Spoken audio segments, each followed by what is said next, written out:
Simpleng kakanin pero napakasarap balik-balikan. Una, magsangag muna tayo ng linga or sesame seeds hanggang sa nito na yung kulay niya, mag-brown na at maglabas na rin siya ng aroma. Pagkatapos niyan, patayin na natin yung apoy at i-set aside muna. Sa bowl naman, maglagay ako ng 500 grams na glutinous powder or giniling na malagkit. At lagyan ko na ng tubig. Bali, 2 cups na tubig ang nilagay ko dyan, pero paunti-unti ko siyang nilagay hanggang sa makuha ko lang yung tamang consistency ng dough.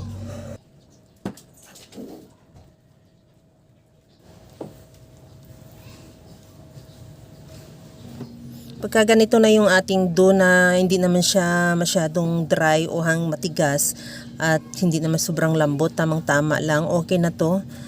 Ihatiin ko lang yan sa gitna at ipaghiwalay ng lagayan.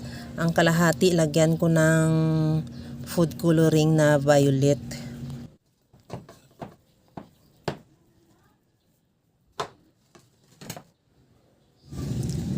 Bali 1 teaspoon na food coloring violet na powder ang nilagay ko dyan at imimix lang natin hanggang sa makoat na ng kulay violet yung ating or OB yung ating dough. Gaya lang sa nakikita mo, okay na yan.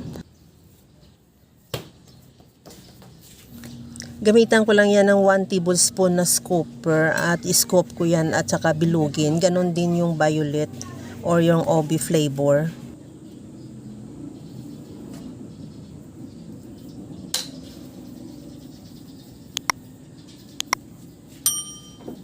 Pagkatapos ko na rin mabilog yung violet o yung OB flavor, ipagdikit ko yung dalawa, yung puti at saka yung OB.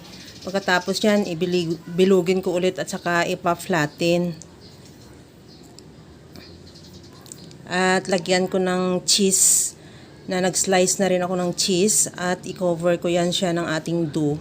Pagkatapos yan, i-roll ulit para ma-shape or yung ma-sealed yung cheese. At ituloy na lang sa pagbilog yung ating natira pang mga dough hanggang sa maubos.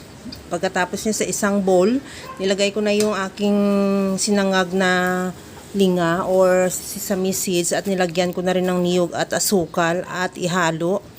Pagkatapos niya, nagpainit na rin ako ng tubig sa kaldero o sa kawali. Kailangan kulong-kulo na yung tubig natin at saka ilagay na natin yung ating ginawang palitaw.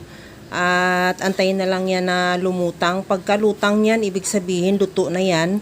Pwede na natin tanggalin yan at ilagay dun sa ating sesame seeds na may niyog para hindi magdikitan. Kasi pagka hindi natin ikukut agad yan, magdidikit-dikit yan. Ang hirap na paghiwalayin o tanggalin.